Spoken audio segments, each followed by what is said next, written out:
본문에 나오는 욥이라든지 심지어 나도 가끔 너무 힘들고 어려우면 이게 내 팔자인가 하면서 팔자라는 이야기를 사용할 때가 있습니다.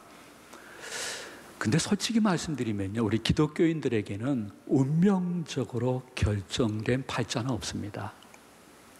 내가 심한 고난 속에 이게 팔자인가 자꾸 생각하고 자기 최면을 거니까 팔자인 것처럼 되는 것뿐입니다. 하나님을 믿는 사람들은요, 하나님과 함께 팔자도 고칠 수가 있습니다. 그것이 기독교인의 기본적인 마음의 믿음인 것입니다. 내가 수학을 못하잖아요. 그러면 수학을 못하는 것뿐이지 다른 과목까지 못하는 거 아니에요. 그런데 계속 나는 수학을 못할 팔자야, 이게 내 운명인 모양이야, 계속 그렇게 생각하면 수학을 못하게 되는 팔자가 되고 맙니다. 근데 반대로 나는 다른 과목은 흥미가 있어, 나 이거 좋아해, 혹은 나는 선천적으로 후천적으로 내가 보기에도 다른 사람이 말하기에도 너 이거 재능이 있다 야 하는 그 재능을 내가 개발하고 계속해서 사용하게 되어지면 팔자 충분히 고칠 수 있는데 나는 왜 이렇게 쉽게 포기할까? 여러분, 상대방을 권투시합 할 때 넘기는 것이 라이트 어퍼컷 한 번 쳐가지고 넘길 수도 있지만 그러한 경우는 거의 없습니다. 계속해서 잽을 반복해서 오랫동안 잽을 상대방에게 칠 때에 상대방이 넘어갈 수 있는 것입니다. 여러분들의 인생도 마찬가지라고 생각합니다. 왜 하필이면 이 수많은 사람 중에 나일까? 그래서 팔자라니까 이런 잽을 나한테 계속 던지면 안 됩니다. 나를 그렇게 때리면 안 됩니다. 도리어 반대로 왜 나는 아니어야 돼? 나도 이런 고난, 이런 아픔, 이런 격불행 당할 수 있지. 그러나 이럴 때일수록 더욱더 하나님과의 나와의 관계를 잘 정립하면 이것도 또한 지나갈 줄로 믿습니다 하는 믿음을 갖고 있는 사람들이 누구냐? 중추절 한가운데 교회 와서 예배드리는 여러분 한 사람 한 사람인 것입니다. 하나님 모시고 자상이 바뀌면 팔자도 바뀔 줄로 믿으시기를 축원합니다. 왜냐하면 성경에서 예수님 외에 치열하게 격불행을 당하고 너무 상상을 초월한 고난을 당한 사람은 욥입니다. 욥은 고난 행전을 쓴 사람입니다. 욥이 얼마나 고난을 당했는지는 여러분들이 잘 아시기 때문에 제가 구체적으로 말씀드리지 않습니다. 욥의 친구 빌닷은 욥이 너무너무 저렇게 고난을 당하는 것을 보면서 야, 서에서 오는 사람이나 동에서 오는 사람이나 주위 사람들이나 욥을 보면서 욥은 저렇게 고난당하는 게 운명인 모양이야, 팔자인 모양이야, 이런 소문이 나 마땅한 친구네 하면서 욥기 18장 20절에서 이렇게 말을 했습니다. 우리 한번 다 같이 봉독하도록 합니다. 그의 운명에 서쪽에서 오는 자와 동쪽에서 오는 자가 깜짝 놀라리라. 아멘. 운명이라는 단어와 깜짝 놀랄 고난이 겹불행으로 오는 욥 혹은 나를 보면서 여러분들은 하나님과의 관계가 조금 망가진 것을 느낄 것입니다. 동시에 그 불행이 사람과의 관계, 심지어 가족과의 관계도 망가뜨리는 것을 볼 것입니다. 욥이나 여러분들이 이러할 때에 어떻게 해야 될까? 이것이 길게 지나가면서 자기를 괴롭힐 때 욥은 그 마지막 부분에 뭐 하나를 깨달았습니다. 자상. 어떠한 자상? 내가 이렇게 계속 넉넉히 있을 수 없어. 내 인생이 이것으로 끝날 수 없어. 나는 하나님과의 관계를 재정립하고 싶어 하는 마음의 느낌이 온 것입니다. 그러면서 하나님과의 관계를 고난 속에 재정립하기 위해서 욥이 한 것이 무엇이냐 하면 아버지 하나님께 철저히 회개하고 회개의 열매를 바치는 것이었습니다. 여러분 한번 본문 5절, 6절을 자막이 나오면 다 같이 읽어보시도록 하겠습니다. 내가 주께 대하여 귀로 듣기만 하였사오나 이제는 눈으로 주를 배움나이다. 그러므로 내가 스스로 거두어드리고 특길과 제 가운데서 회개하나이다. 아멘. 동방의 의인으로 칭송을 받던 욥이 내가 하나님에 대해서 귀로만 듣기만 했기 때문에 회개한다는 고백은 자기 비하는 아니라고 생각합니다. 어쩌면 욥의 또 한 번의 겸손이 아닐까 생각합니다. 욥은 하나님과의 관계가 고난 속에 재정립되어지니까 자신의 믿음이 꽤 형편없었다는 것을 느끼게 됩니다. 아, 지금으로 얘기하면 난 훌륭한 간증자의 간증을 듣고 내 믿음을 유지하고 있었구나. 우리 교회 내에 참 믿음이 좋았던 어르신과 몇 번 식사하면서 내 믿음이 이렇게 새롭게 변화되었구나. 나 담임 목사님의 설교를 들으면서 내가 이러한 믿음을 갖게 되었구나. 욥이 이 정도로 얘기하는 거예요. 하나님과 1대1로 만나서 교제하는 경험이 없었다는 거예요. 그런데 고난을 통해서 하나님을 직접 만나고 그분의 뜻을 깨닫고 그분의 말씀을 이해하고 그분의 뜻대로 살고자 변화되어지는 자신을 아버지 하나 한번 보시죠. 저 많이 변했죠. 그래서 하나님과의 관계가 재정립되는 사람은 고난 속에 제일 먼저 내 입에서 나오는 것이 회개기도인데 여러분들에게 그러한 은혜가 폭포수처럼 임하는 가을이 되어지기를 축복합니다. 회개에는 두 종류가 담겨져 있습니다. 욥의 회개나 우리의 회개나 다 똑같아야 됩니다. 첫 번째는 죄를 무릅쓰고 자신의 마음을 찢고 때로는 옷을 찢으면서 자신의 부족한 하나님과의 관계 그리고 죄악, 특별히 숨겨진 죄악을 아버지 하나님께 눈물로 고백하는 것이 회개일 것입니다. 그런데 회개 기도는 회개, 즉 삶의 전환이 있어야 됩니다. 내가 진심으로 회개한 증거는 어디서 나타나느냐? 회개, 하나님과 사람 앞에서 변화된 내 모습이 보여져야 되는 것입니다. 그것이 진짜 하나님이 연락하시고 고난을 뒤로 물리치게 하는 놀라운 영적 비결인 것을 성경이 말씀하고 있습니다. 회개 기도만 하고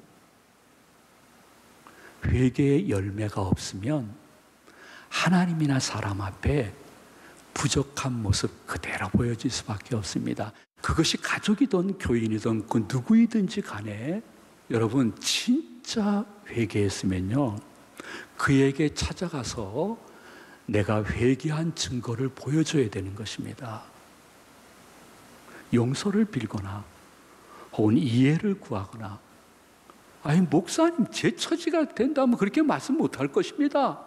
할 것이지만은 아버지 하나님 계속해서 말씀하십니다. 너는 회개만 하고 너만 자기의에 빠져가지고 옳다고 생각하느냐.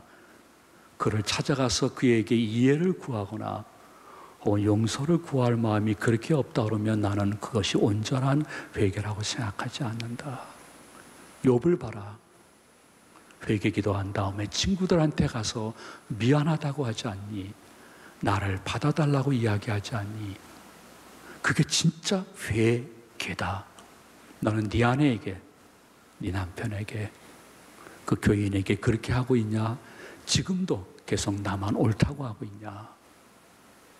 그분이 말씀하실 때에 아버지 하나님은 욥을 통해서 때로는 탕자의 둘째 아들을 통해서, 때로는 예수님을 배반했던 베드로를 통해서 진정한 회개는 하나님과의 관계가 재정립되어지고, 그로 인해서 고난을 통하여 이제는 하나님을 개인적으로 만나 뵙고, 행복 속이 아니라 고난 속에 하나님과의 관계가 재정립되어 회개의 열매를 바치는 분이 어디 있는가 이렇게 찾으시면서 욥의 회복이, 그 성도의 회복이 되도록 역사하실 하나님이 이 시간에도 영으로 설교 시간에 역사하고 계시는데, 여러분들 진짜 고난에 주눅들지 마시고 이제는 고난 속에 그분께 회개하고 새로운 관계를 정립하여 회개의 열매를 바침으로 욥의 배나 더 확산되어지는 축복이 여러분들의 삶 속에 임재하시기를 이 말씀을 준비하신 예수님의 이름으로 축원을 드립니다. 성도 여러분, 고난 없이 성숙은 절대 없습니다. 누구나 다 이해할 수 있을 것입니다. 고난이 너무 쓰라리고 괴롭지만은 고난 속에 성숙이 있고요. 성숙해야 끝까지 하나님을 떠나지 않을 수 있습니다. 그리고 욥이 우리들에게 보여주는 고난의 유익성은 무엇이냐 하면, 그는 겹불행을 통하여 드디어 하나님과의 관계가 개선이 되어서 하나님을 바라보는 믿음에서 하나님과 동행하는 믿음으로 전환되어지는 것입니다. 시공을 초월하여 성경은 우리들의 삶 속에 혹은 신앙의 유일한 잣대요 기준이기 때문에 여러분들에게도 해당되어집니다. 여러분, 고난이 다 나쁜 것은 아닙니다. 고난을 통해서 하나님을 바라보는 믿음에서 하나님과 실제적으로 동행하는 믿음으로 바뀐다 그러면 고난은 위장된 축복이라고 말씀드릴 수 있습니다. 이렇게 하나님과의 관계에서 자아상이 바뀌게 되면 팔자까지 바뀌는 이희야 자매라고 있습니다. 젊은이들은 많이 알 것입니다. 이희야 자매는 10손가락이 없습니다. 4손가락만 있습니다. 그리고 허벅지 밑에는 철저하게 사지가 아주 나쁜 자매입니다. 그 선천성 신체 사지가 1급 장애인인 이희야 자매님. 이희야 자매는 10손가락이 다 있는 사람도 치기 어렵다는 쇼팽의 즉흥 환상곡을 너무 감동적으로 연주합니다. 그래가지고 국내외 사람들이나 장애인이나 비장애인에게 선한 영향력을 끼치고 희망을 주는 자매인데, 저 자매는 손가락 4개로 그리고 허벅지 밑이 형편없는 다리로 그 어떠한 사람도 연주할 수 없는 곡들을 감동적으로 연주하는 데는 이유가 있었습니다. 그것은 7살 겨우 볼펜을 쥘 수 있는 그 시간에 엄마와 희야는 우리가 볼펜을 쥐기도 하지만은 피아노를 배우자. 피아노를 배워가지고 훌륭한 피아니스트가 되자고 도전을 시작했습니다. 절대로 자신의 현재 처지를 팔자로 그 엄마나 희야는 느끼지 않았습니다. 팔자는 고쳐질 수 있다. 운명도 고쳐질 수 있다. 이희야 자매의 인터뷰에 이러한 내용이 있습니다. 7살서부터 내가 피아노를 치기 시작한 것은 어쩌면 아버지 하나님이 시킨 것이 아닌지 모르겠습니다. 저는 어려서부터 엄마를 통해서 성경 비디오를 참 많이 보았습니다. 거기에서 하나님이 누구인지를 알게 되었습니다. 그리고 엄마와 함께 예수 그리스도가 나의 영육의 유일한 구주라는 것을 알게 되어지고 예수님이 나와 함께하는 것을 깨닫게 되었습니다. 엄마와 때로는 혼자 묵상 혹은 기도 시간 갖는 것이 참 즐거웠습니다. 그러나 손가락 4개와 시원치 않은 발로 피아노를 친다는 것은 죽음과 같은 고통의 연속이었습니다. 그때마다 나는 예수님의 십자가에서의 당하신 죽음의 고통을 생각하면서 이겨낼 수 있었습니다. 모든 것이 하나님의 은혜였습니다. 이 말을 한마디로 줄인다면 이런 말입니다. 아버지 하나님을 바라보는 믿음에서 그분과 일상 속에 동행하는 신앙으로 바뀌니 내가 많은 사람들의 선한 영향력을 끼칠 수 있는 피아니스트가 됐다는 것입니다. 여러분이 계속해서 자신을 바라보면서 기준으로 삼는 것은 주위 환경입니다. 나와 비슷한 또래 혹은 선후배 사람들의 가정 형편, 그들의 동산, 부동산, 그들이 타고 다니는 차, 아파트 평수 혹은 직급을 보면서 우쭐하거나 자기를 비하하고 있습니다. 그거는 믿지 않는 지금 중추절 때 교회 안 나오는 모든 사람들도 똑같이 하고 있는 일입니다. 우리는 그렇게 하면 안 됩니다. 우리는 하나님의 자녀이기 때문에 어려움 속에서 특히 하나님과의 관계를 개선하기 위하여 회개하여 그분께 열매를 바치는 일에 집중하게 되어지면 욥의 회복이 생각보다 앞당겨 나의 회복이 되는 것을 경험하고 그것을 간증할 수 있는 은혜, 그것이 여러분에게 선물로 놓여져 있는데 여러분들이 자유의지를 어떻게 행하느냐에 따라서 이번 가을과 겨울은 변화가 있든지 또 좌절 속에 빠지든지 둘 중 안에 하나일 것입니다. 여러분, 그럼 여러분들의 자아상을 바뀌기 위해서는 여러분이 누구인가를 제대로 알아야 됩니다. 주위 사람, 주위 환경 너무 의식하지 말고 나는 누구인가? 나는 누구인가? 자기 자아상을 제대로 봐야 됩니다. 여러분, 마음속에 다가오든 안 다가오든 여러분들 제가 말씀을 드리면 하나님 존전에서 아멘 했으면 좋겠어요. 나는 누구인가? 나는 하나님이 창조하신 하나님의 걸작품인 줄로 믿습니다. 이게 우리의 정체성입니다. 자아상입니다. 여기서 하나님이 창조한다, 만든다라는 단어가 들어가면 그 다음에는 무조건 걸작품입니다. 공장에서 만드는 모든 제품은 생명력이 없고 다 똑같습니다. 그러나 하나님이 창조하신 나는 이 세상에서 하나밖에 없는 나요, 그러므로 나는 하나님의 걸작품입니다. 지금 상황이 어떻든지 상관없이 여러분들이 보고 내 자아 형성에 나는 누구인가 하는 첫 번째 잣대는 나는 하나님이 친히 창조하신 걸작품인 줄로 믿습니다. 이것이 흔들리지 말아야 됩니다. 두 번째는 나는 하나님께서 창세전부터 택하기로 작정한 하나님의 자녀인 줄로 믿습니다. 나는 하나님의 아들, 딸이라는 자아상인 것입니다.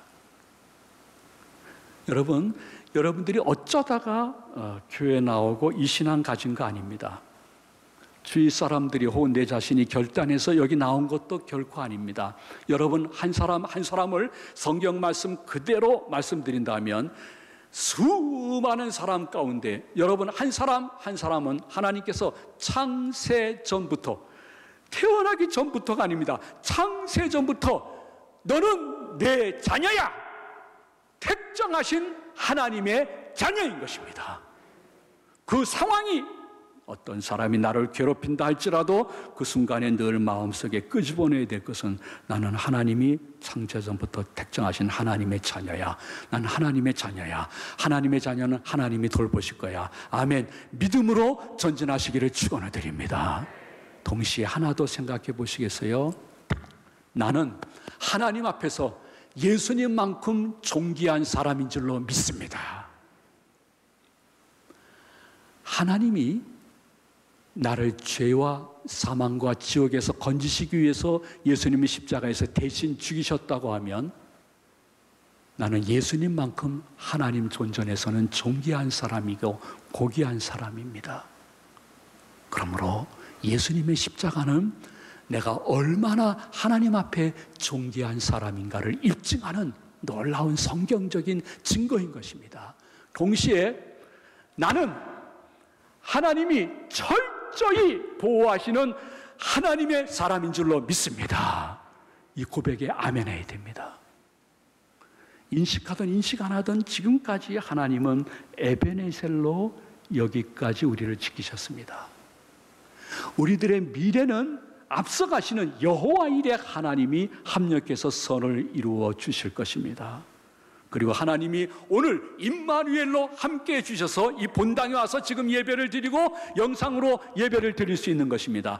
여러분 한 사람은 조금이라도 이번 한 주간 동안 하나님이 나를 철저히 보호하시고 인도한다는 것을 실상한 속에 깨달으며 회복되어지기를 진심으로 축복을 드립니다. 하나님 존전에서 자아상이 바뀌면 팔자가 바뀌고 운명이 바뀐다고 했는데 내 자아상이 여러분 흔들리지 말아야 될 것은 여러분 한 사람은 하나님이 창조하신 걸작품이요, 여러분들은 창세전부터 하나님이 내 자녀로 인정한 택정된 성별된 백성이요, 하나님은 여러분들을 예수님만큼 사랑할 것이요, 여러분들은 어디에서 무엇을 하든지 하나님이 철저히 보호해 주실 것이기 때문에 여러분들은 망할래야 망할 수 없고 지옥 갈래야 지옥 갈 수 없는 하나님의 자녀라는 영적 자존감이 회복되어지는 주일이 되시기를 축복을 드립니다. 심지어 그분은 우리를 향해서 내가 너 목자야 이렇게까지 말씀하셨습니다. 여러분들이 양 생리를 잘 모르지만은 저도 잘 모르죠. 그러나 여러분들보단 제가 양을 많이 보고 알고 있을 것입니다. 양이요, 들에서 어쩌다가 시스로 넘어져 양발이 공중으로 향하게 되어지면 양은 결국 몇 시간 만에 죽습니다. 왜냐하면 양은 스스로 일어날 수 있는 힘과 능력이 없기 때문인 것입니다. 그래서 이게 넘어져가지고 양 네 발을 막 일어나려고 애쓰다 보면요, 위가 점점 커지는 것입니다. 나중에는 풍선처럼 위가 커지게 됨으로 말미암아 혈관이 터져서 양은 그 자리에서 죽고 맙니다. 만약에 그 주위에 맹수가 있다든지 야생동물이 있다면 더 빨리 죽겠죠. 그래서 큰 양떼 농장에는 목자 중에 어떠한 목자가 있냐 하면, 아이고 또 어떤 녀석이 실수로 또 넘어져서 고통당하고 있나 이렇게 찾아가 보다가 네 발이 다 공중으로 좀 나 좀 살려달라고 하는 양떼를 보게 되어지면 그 양떼를 다시 세워주는 목자가 있습니다. 예수 그리스도는 그러한 목자장인 줄로 믿으시기를 바랍니다. 나 스스로 일어날 수 없을 때 그분의 때에 우리를 일으켜 주셨습니다. 더 이상 살 수 없다고 하는 그 순간에 돌이켜 보십시오. 다시 살려주셨습니다. 그리고 그분이 우리를 눈동자같이 보호하셨기 때문에 이 시간에 이 설교를 들을 수 있는 것입니다. 사랑하는 제2가족 여러분, 그 시청자 여러분, 고난 때문에 너무 야생마되지 마십시오. 그 고난이 무엇이든지 간에 고난 때문에 야생마가 돼가지고 지 멋대로 뛰어다니는 거, 하나님이나 자신 앞에 부끄러운 것입니다. 또 너무 고난이 깊다고 해서 회전목마처럼 아무 생명력 없이 주눅들어 살아가지 마십시오.